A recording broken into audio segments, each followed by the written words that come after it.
الحمد لله وكفى وسلام على عباده الذين اصطفى أما بعد فأعوذ بالله من الشيطان الرجيم بسم الله الرحمن الرحيم وأعدوا لهم ما استطعتم من قوة ومن رباط الخيل ترهبون به عدو الله وعدوكم صدق الله العظيم اللهم يا رب صل وسلم دائما أبدا على حبيبك خير الخلق كلهم. محترم عزیز بھائیو، دوستو اور بزرگوں، گزشتہ جمعہ کی مجلس میں شان رسالت کے متعلق ایک نازیبہ حرکت جو سامنے آئی تھی، اس وقت ایک ایمان والے کی ایمانی غیرت اور ذمہ داری جو اس پر عائد ہوتی ہے، اس سلسلے میں کچھ باتیں ہماری ذمہ داری کردار آپ کے سامنے پیش فرمائی گئی تھی. آج کی مجلس میں کچھ ایسی چیزوں کو پیش کرنا چاہتا ہوں کہ اللہ تبارک و تعالی نے اپنے نیک بندوں کو، ایمان والوں کو بہت بڑی دولت، قوت اور طاقت عطا فرمائی ہے، جوہر عطا فرمایا ہے. وہ ہے ایک اللہ پر توکل، تقیہ، اعتماد اور بھروسہ، جس کو ایمان اور یقین کہتے ہیں. ہجرت کے موقع پر غار ثور میں جب دشمن قدم تک آ گئے تو اس وقت حضرت ابوبکر رضی اللہ تعالیٰ عنہ کو ڈر محسوس ہوا. تو سرکار دو عالم صلی اللہ علیہ وسلم نے ارشاد فرمایا، اذ قال لصاحبه لا تحزن ان اللہ معنا. پہاڑ کی چوٹی کے اوپر جہاں کوئی نہیں تنہ تنہا ہے، دشمن بالکل گردن اور قدم تک آ گئے اور ڈرنے لگے اپنے ساتھی، تو فرمایا اذ قال لصاحبه، اپنے دوست یار غار سے کہنے، لا تحزن ان اللہ معنا. اور اسی مضمون کو صرف غار ثور اور نبی کے لیے، صدیق کے لیے اور نبوت کے لیے خاص نہیں فرمایا، قیامت تک انسانوں کے لیے، اس ملک کے مسلمانوں کے لیے، ہمارے لیے فرمایا اللہ تعالیٰ نے، وَلَا تَخَافُوا وَلَا تَحْزَنُوا وَأَنْتُمُ الْأَعْلَوْنَ. غم نہ کرو، خوف نہ کرو، گھبرانے کی ضرورت نہیں ہے، مایوس ہونے کی ضرورت نہیں ہے، اللہ تمہارے ساتھ ہے اور تم ہی سربلند رہو گے. وَلَا تَخَافُوا وَلَا تَحْزَنُوا وَأَنْتُمُ الْأَعْلَوْنَ.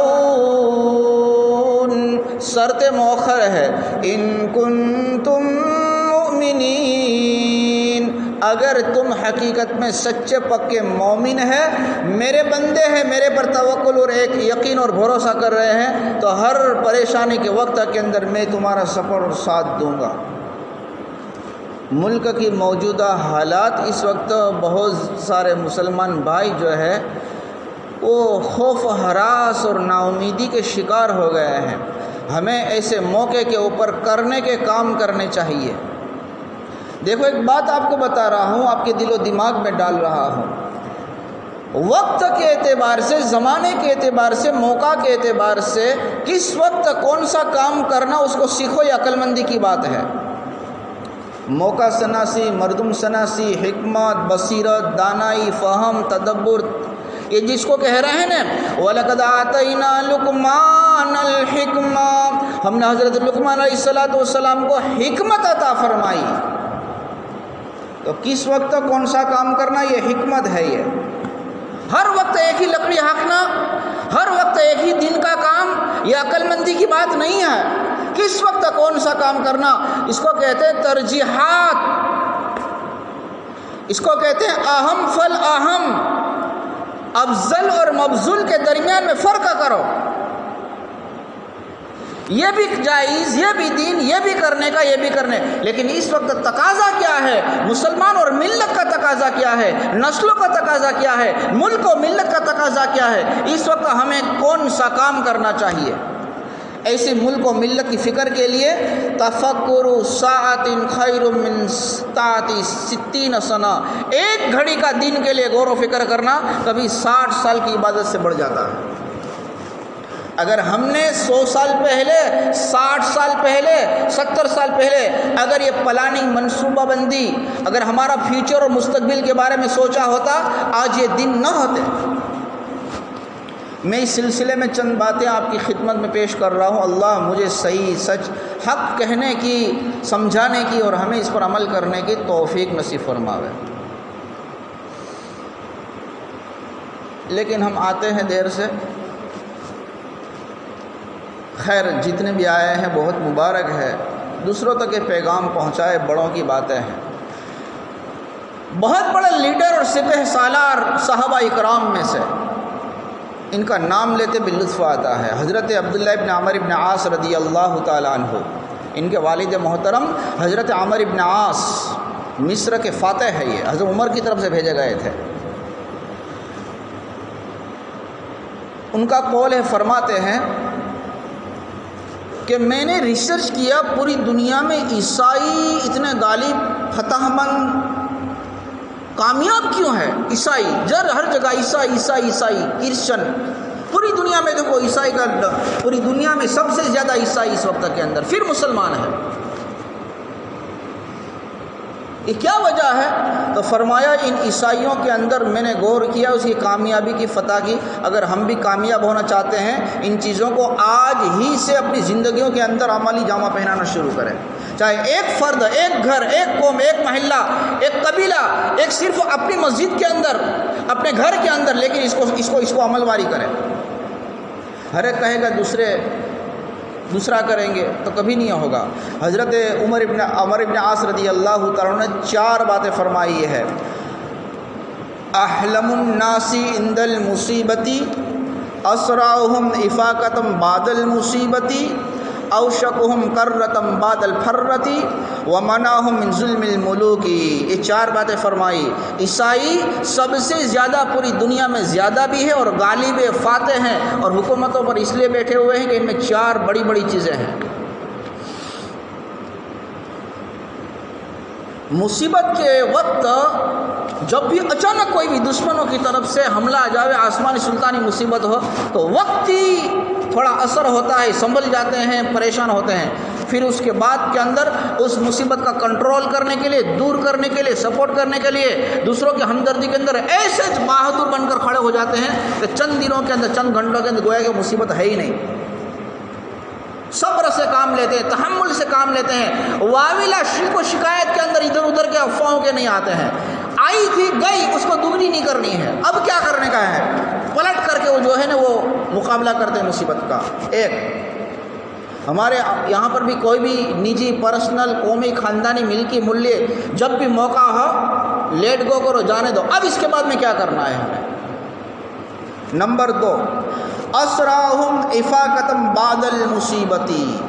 جب مصیبت ہو، پریشان ہو، مر گئے، بیمار ہو گئے، ایسا ہو گئے، کٹ گئے، جو بھی آئے، مال لٹ گیا، جل گیا، اب اس کے بعد میں اس کی تلافی کی شکل کیا ہے، اس کا دگنا کیسے ہو، چند سالوں کے اندر کیسے ہم وہاں تک پہنچ سکتے ہیں، اس بارے کے اندر فوراً فکر کرنے کا، اس کے لیے پلاننگ، منصوبہ بندی کرنے کی، ہمارے فیوچر، مستقبل، ہماری آنے والی نسل کے لیے کیا کرنے کا۔ ہمارا تو ہو گیا، اس کے بعد کے اندر چند سالوں کے بعد اس کی بھرپائی کیسے ہو۔ ہم واویلا پرسوں کا، سال گزشتہ کا، گزرے ہوئے زمانہ کا رونا روتے ہیں اور آئندہ کے بارے میں کچھ نہیں سوچ رہے ہیں۔ کہیں لائبریری سے ایک کتاب دیکھی تھی، اس کا نام تو اس وقت نہیں لوں گا۔ اس مصنف نے کہا، میں کون ہوں مجھے مت پوچھو، اور مجھے یہ بھی مت پوچھو کہ میں دیوبندی ہوں، بریلی ہوں، قادیانی ہوں، مودودی ہوں، جماعت اسلامی ہوں، میرا مسلک بھی مت پوچھو۔ 1919 کی بات کہہ رہا ہے وہ اللہ کا بندہ، اس کتاب کا ٹائٹل ہے۔ اگر تم نے یہ چند کام نہیں کیے مسلمانوں کو للکار رہے ہیں۔ تقسیم بھی نہیں ہوا ہے، ہندوستان آزاد بھی نہیں ہو رہا ہے، 1919 کی بات ہے جس وقت جمعیت کی بنیاد رکھی گئی تھی انڈیا کے اندر، ملک کا تقسیم نہیں ہوا تھا، بہت بڑا بھارت تھا بر صغیر۔ اگر یہ چند کام اے مسلمانوں تم نے نہیں کیے تو یاد رکھو میں تمہیں تمہارے دلوں کے اندر یہ الفاظ جو ہے نقشہ کرنے کے لیے کہہ رہا ہوں، اگر نہیں کیے تو میں آسمان لوہے محفوظ کے اندر لکھا ہوا دیکھ رہا ہوں، اس ملک کے اندر اتنے سالوں میں رام راج ہو جائے گا اور تمہارا کچھ نہیں آئے گا اس ملک کے اندر۔ اور اس نے کہا اتنے سالوں کے بعد، اتنے سال آج ہونے آیا ہے، اتنے سال ہو گئے آج، اس کے کہنے کے وقت آج اتنے سال ہو گئے، مسلمانوں نے اس سلسلے کے اندر کچھ نہیں کیا۔ حضرت مولانا سجاد صاحب نعمانی اللہ تبارک و تعالیٰ آپ کی حفاظت فرماوے اور اللہ تعالیٰ آپ کو حوصلہ نصیب فرماوے۔ فرماتے ہیں ہٹلر نے ظلم کر کے جاپان کے اوپر جس وقت بم داغے، دنیا میڈیا کہہ رہی تھی کہ اب یہ کبھی کھڑے نہیں ہونے کے ہیں، اب یہ نمبر دوسرے تیسرے چوتھے کے ہو گئے، اب یہ ہو گئے اونچے ہٹلر والے عیسائی، ان کا نام و نشان ختم ہو گیا۔ لیکن ان کا لیڈر نیتا ایسا ملا اور ان باتوں کے اوپر انہوں نے اپنی قوم کو اٹھایا۔ دنیا 8 گھنٹے محنت کرتی ہے اپنے ملک کے لیے، اپنے آپ کے لیے، اپنے کھڑے ہونے کے لیے، ہمیں ڈبل محنت کرنا ہے۔ اگر 50 سال کی زندگی ہوتی 100 سال کی زندگی بن جائے گی ہماری۔ اور انہوں نے جو ہے نا 16 گھنٹے کام کر کے بتایا اور کہا کہ ہم جو ہے نا اپنے پرسنل کاموں کے مقابلے میں ملک کے لیے، دیش کے لیے زیادہ کام کریں گے۔ اور آج جو ہے صفوں کے اندر آنا شروع ہو گیا، ایسی وہ اپنے اعتبار سے کام کاج کے اندر آ گئے کہ اس کا خلا، اس کا نقصان، اس کی جتنے بھی تمام کے تمام نقصان ہوا تھا وہ نہ ہونے کے درجے کے اندر چند سالوں کے اندر دنیا کے سامنے مقابلہ کرنے والا بن گیا۔ یہ اسرہم افاقتم بعد المصیبتی، مصیبت کے بعد رونا نہیں ہے، نئے پیکرے کے ساتھ کے اندر پھر جلدی سے عزم و ہمت کے ساتھ میں کھڑا ہونا ہے۔ وَأَوْشَكُمْ كَرَّةً بَعْدَ فَرَّةٍ، اور ایک مرتبہ شکست کھانے کے بعد کے اندر پھر پلٹ کر کے اندر اپنی زندگی کو پھر وابستہ کرنا۔ وَمَنَعْهُمْ مِنْ ظُلْمِ الْمُلُوكِ، اور ظالموں کے ظلم سے پبلک کو روکنا، ظلم کے خلاف آواز بلند کرنا، مظلوم کا ساتھ دینا، حق حق ہے اور باطل باطل ہے، اس میں امتیاز پیدا کرنا۔ اگر تم نے ظالم کا ساتھ دینا شروع کر دیا، وَاتَّقُوا فِتْنَةً لَا تُصِيبَنَّ الَّذِينَ ظَلَمُوا مِنْكُمْ خَاصَّةً، تو یاد رکھو وہ وقت قریب ہے کہ جب ظلم آئے گا، جب فتنہ آئے گا اور عذاب آئے گا ظلم کے مقابلے میں، تو خالی اس کا خمیازہ اور عذاب اور مصیبت ان لوگوں کو نہیں پہنچے گا جنہوں نے ظلم کیا، بلکہ ظلم کا سپورٹ کرنے والے، ظلم کے وقت خاموشی اختیار کرنے والے، حکمت عملی کرنے والے، چاپلوسی کرنے والے، اپنے کونے کے اندر اپنی گودڑی سنبھال کر بیٹھنے والے، ان کے گھر کے اندر بھی آگ پہنچے گی۔ علامہ علیم ندوی رحمۃ اللہ علیہ فرماتے ہیں یہ ملک ایک کشتی اور گھر کی طرح ہے، اگر تم نے بٹوارے اور نفرت کی آگ کو پھیلائی تو آج تو آگ وہاں ہوگی، لیکن جس وقت یہ آگ کو بجھاؤ گے نہیں تو پورے گھر کو، پورے کشتی کو ویران کر دے گی۔ آج پورا کے پورا ملک تباہی، غربت اور افلاس کے اندر جا رہا ہے۔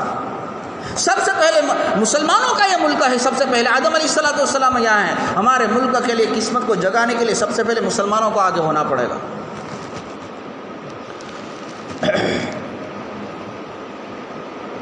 علامہ علیم ندوی رحمۃ اللہ علیہ اپنے ایک جگہ پر ارشاد فرماتے ہیں،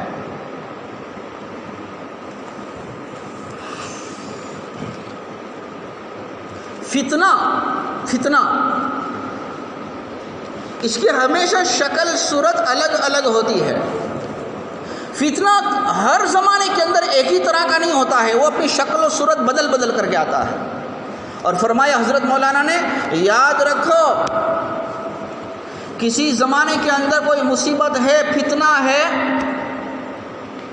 تو سب سے بڑا فتنہ کون سا ہے؟ سب سے بڑا فتنہ کون سا ہے؟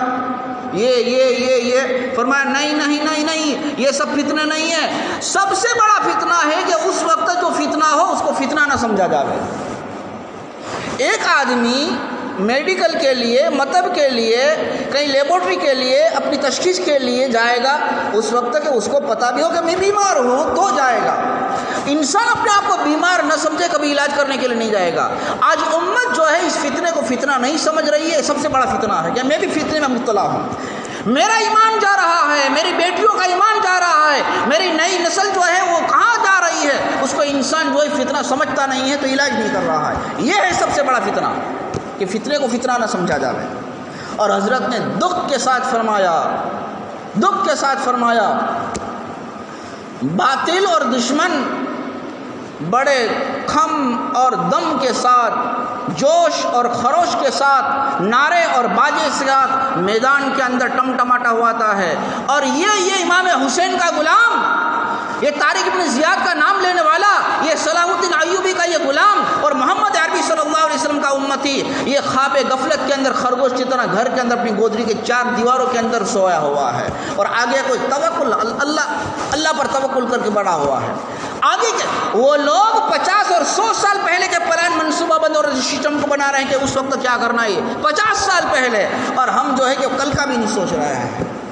ہمارے اسکولوں کا نظام، ہماری مادیت اور اکانومی اور ہماری مالی اور مادی آرتھک حالت کے بارے کے اندر کوئی سوچ رہا نہیں ہے۔ میں آپ کے دل و دماغ کو زیادہ دستک نہ دوں، اس وقت کی ہماری شادیاں، ہماری تعمیرات، ہماری تقریبات، ہمارے جشن اور ہماری اپنے دل کے چوچلے اور اپنی 4 دیواری کے اندر پڑھنا، میرے بھائی اس وقت ملک میں یہی رہا تو اسی بلڈنگوں کے اندر، اے سی کے اندر، اپنے اسی تمام چیزوں کے اندر ہمارا یہ گھر جو ہے جیل بن جائے گا۔ جیل باہر نکلنے کے لیے ہمارے لیے جو ہے سانس لینے کے لیے فرصت نہیں ملے گی اگر ہم نے ملک کے لیے نہیں سوچا۔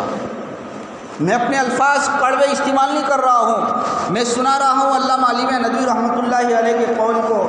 یہ سجائے دل کی پہلی جلد ہے، مفکر ملت مولانا عبداللہ صاحب کاپودری فرماتے ہیں، مفکر اسلام علامہ علیم ندوی کی عبارت فرماتے ہیں کہ ایک مرتبہ علامہ علیم ندوی رحمۃ اللہ علیہ گجرات سورت تشریف لائے، یہاں پر بڑی بڑی بلڈنگیں اور بڑی بڑی مسجدوں کے مینارے دیکھے، ضرورت سے زیادہ کوئی کھایا جاتا ہے میناروں کے اوپر چڑھ کر کے، وہاں پر کیا کوئی چاند نظر آ جائے گا؟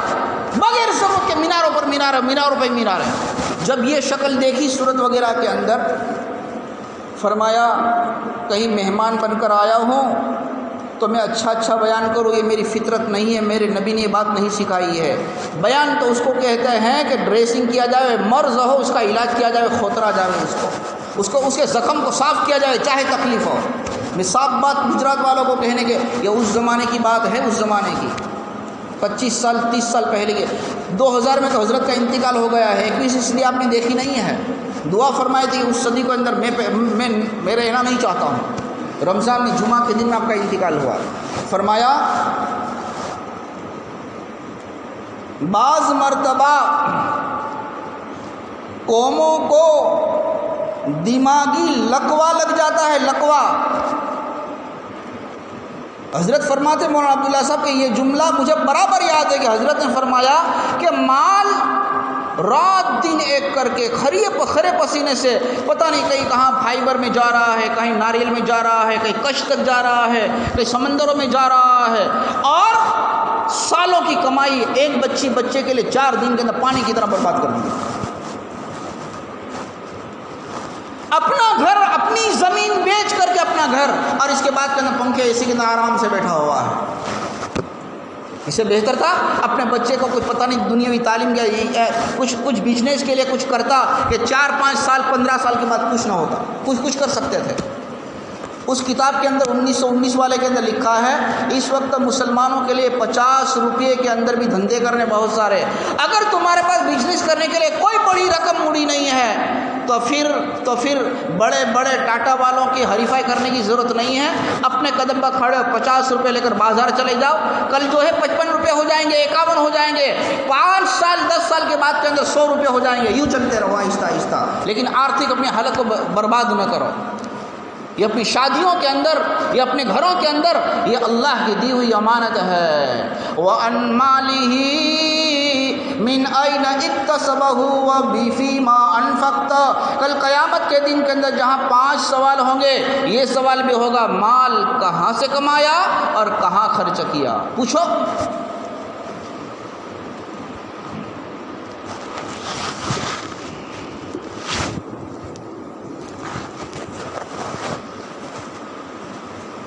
بھٹکل میسور کے پاس کے اندر ایک ایک اچھا خاصا دینی تہذیب والا شہر ہے، وہاں پر علامہ علیم ندوی رحمۃ اللہ علیہ ایک مرتبہ پہنچے۔ ایک میسکو اخبار کا ایڈیٹر اور وہ میڈیا کا اینکر اس وقت اس صوبے کے اندر حیثیت رکھتا تھا حضرت کا انٹرویو لینے کے لیے، اس لیے کہ عالمی بین الاقوامی انٹرنیشنل شخصیت تھی۔ فرمایا حضرت میں آپ کا انٹرویو لینا چاہتا ہوں۔ جہاں میزبان تھے، جہاں مہمان برگر بھٹکل کے اندر گئے تھے مولانا الیاس صاحب ندوی، وہ فرماتے ہیں جہاں انٹرویو لیا گیا میں بھی موجود تھا، حضرت بھی موجود تھے جسے سوال کیا جا رہا ہے، اور وہ اینکر بھی سوال کرنے والا بھی سوال کر رہا تھا۔ اب سوال کیا ہو رہا ہے، حضرت جواب کیا دے رہے ہیں سنو۔ آج ہماری بچیاں جو ہے نا جا رہی ہے، ہمارے نوجوان جو ہے وہ دہریت اور اسلام سے بالکل برگستہ ہو رہے ہیں۔ ہمارے ملک کے بھوشیہ کے بارے کے اندر ہمیں ذرہ برابر سوچ نہیں ہے۔ 5 آدمی بیٹھ کر کے یا تو موبائل کا گپ سپ کریں گے، پتہ نہیں کیا کیا کریں۔ حرام ہے لایانی کے اندر لگنا اس وقت کے اندر، حرام فضول بات کرنا، لایانی کرنا چند سال پہلے ایک گناہ تھا، لیکن اس وقت ہر ایک کی ذمہ داری یہ سب بہت بڑا ڈبل گناہ ہو جائے گا کہ تم کچھ نہیں کر رہے ہو، کچھ نہیں کر رہے اس ملک کے لیے۔ نہ کرنے والے بہت کچھ کر رہے ہیں اور ہم کچھ نہیں کر رہے ہیں۔ میں ایک پیراگراف سنا رہا ہوں اس انٹرویو کا۔ حضرت سے سوال کیا، سر بتائیے ہندوستانی مسلمانوں کو یہ پتہ نہیں آپ کے انتقال سے کتنے سال پہلے ہو، لیکن یہ 22 چل رہا ہے، 23 یہ پورا قریب اخیر کے اندر، تو 22-23 سال تو یہ ہو گئے، مطلب کہ 25 سال 22 سال پہلے کا انٹرویو ہے۔ اس وقت کہہ رہے ہیں حضرت ہندوستانی مسلمانوں کو اس وقت کئی طرح کے مسائل درپیش ہے، بابری مسجد کا مسئلہ، شاہ بانو کا قضیہ، پارلیمنٹ میں طلاق بل، علی گڑھ یونیورسٹی کے مسائل، فسادات میں بے گناہوں کو جیلوں میں ڈال دینا، مسلم نونہالوں کے تعلیمی تناسب کی کمی وغیرہ وغیرہ۔ اور یہاں پر اس وقت مسائل ہے تو وہ اینکر پوچھ سکتا تھا اس وقت کیا حال ہے۔ ان میں آپ کے نزدیک یہ بڑے بڑے فتنے اور مسائل مسلمانوں کے لیے چیلنج ہے، ان تمام میں سب سے آپ کے نزدیک اہم مسئلہ کون سا ہے جس کی طرف توجہ دینی چاہیے؟ وہ تو مفکر اسلام تھے، وہ تو کبھی صدام حسین کو، کبھی شاہ فہد کو، کبھی ضیاء الحق کو پتہ نہیں وہاں جا کر کے للکار گئے، کبھی جامعہ ازہر میں جا کر کے ان کے شیخ الحدیث کو للکار کے تھے۔ جس وقت وہاں کے طلباء کو دیکھا کہ بالکل اسلامی یونیورسٹی مصر میں جامعہ ازہر کے اندر ہے اور وہاں کے لڑکے روشن خیال جو ہے اسلامی شعار میں نہیں ہے، دینداری میں نہیں ہے، تو فرمایا ان کے شیخ کو خط لکھا اور فرمایا ان امت الاسلامیہ القت اخباز قبضها فی عند امامکم وانتم تسألون یوم القیامة عن هذا الامانہ الغالیہ۔ اے جامعہ ازہر کے شیخ، مسلمانوں نے اپنے دلوں کے ٹکڑوں کو تمہارے لیے تربیت کے لیے، تعلیم کے لیے پیش کر دیا ہے، اور تم اتنی غفلت برتتے ہو، جس تعلیم کا دھیان نہیں دیتے ہو۔ قسم خدائے پاک کی کل قیامت کے دن اللہ تعالیٰ اس امانت کے بارے میں پوچھیں گے۔ ان امت الاسلامیہ القت اقباض قبضها عند امامکم وانتم تسألون یوم القیامة عن امانت الغالیہ۔ جب شیخ نے اس عربی جملے کو دیکھا، یا ابو الحسن، یہ شیخ ابو الحسن یہ ہندی، من این تعلمت اللغت العربیہ، یہ عربی لغت کہاں سے تم نے سیکھی ہے؟ ہم تو شیخ ہے لیکن ایسی عربی ہم کو بھی نہیں آتی ہے۔ قدم چومنے لگے۔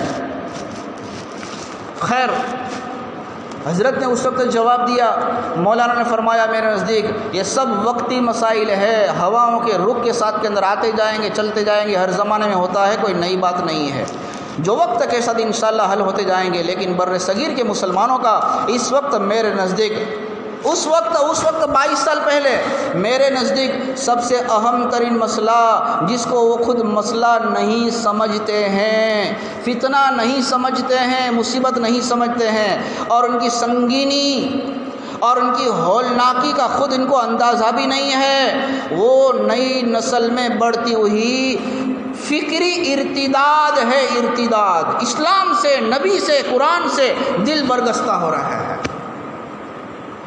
مرتد کے ہونے کی طرف جا رہی ہے۔ ایسا اسکولوں کا اور فیشنوں کا اور سماج کا اور نئی نئی ڈیزائنوں کا اس طریقے سے بالکل جال بچھایا جا رہا ہے کہ چند سالوں کے بعد کے اندر یہ نام کے مسلمان رہ جائیں گے۔ سب سے بڑا اس ملک کے اندر مسئلہ یہ ہے ہمارے نوجوان، ہماری بیٹیاں ہماری گود سے نکل جائے گی۔ اخبار فکر خبر بھٹکل اور اس کتاب کا صفحہ نمبر 49 ہے۔ اللہ تعالی ہمیں ان باتوں کی طرف توجہ دے کر کے عمل کرنے کی توفیق نصیب فرماوے۔ ایک پیراگراف سنا دے رہا ہوں۔ ہندوستان کے سب سے پہلے وزیر تعلیمات مولانا ابوالکلام آزاد پارلیمنٹ کے اندر للکارتے ہیں کبھی جامع مسجد کے اندر، اس وقت آزادی پارلیمنٹ میں نہیں، جامع مسجد کے اندر اس وقت تقسیم اور آزادی کا مسئلہ تھا، تقسیم ہوا نہیں تھا، ہندوستان پورا ایک تھا۔ اس وقت حضرت کے الفاظ ہے، میں جلدی جلدی آپ کو سنا رہا ہوں کیا کرنے کا۔ وہ تو آزادی کے لیے الفاظ تھے، اس وقت تو ہمارے ایمان اور آزادی کے لیے یہ الفاظ ہونے چاہیے۔ اپنے گناہوں کو چھوڑو، کرنے کے کام کرو۔ فرمایا حضرت نے، مسلمان اگر آزادی کے لیے آسمان کے تارے بھی توڑ کر لے آوے اور ان کے ایک جانب چاندی کا ڈھیر ہو اور دوسری جانب فوجوں کی قطاریں وہ آرمی ہو جاوے، پھر بھی وہ اپنی آزادی کے لیے کامیاب نہیں ہو سکتے جب تک کہ خود وہ اپنے اندر ایک مضبوط سچی تبدیلی پیدا نہ کرے اور ان تمام گناہوں اور جرموں کے ارتکاب سے باز نہ آ جاوے جن کی وجہ سے یہ تمام مصیبتوں نے ان لوگوں کو گھیرے رکھا ہے۔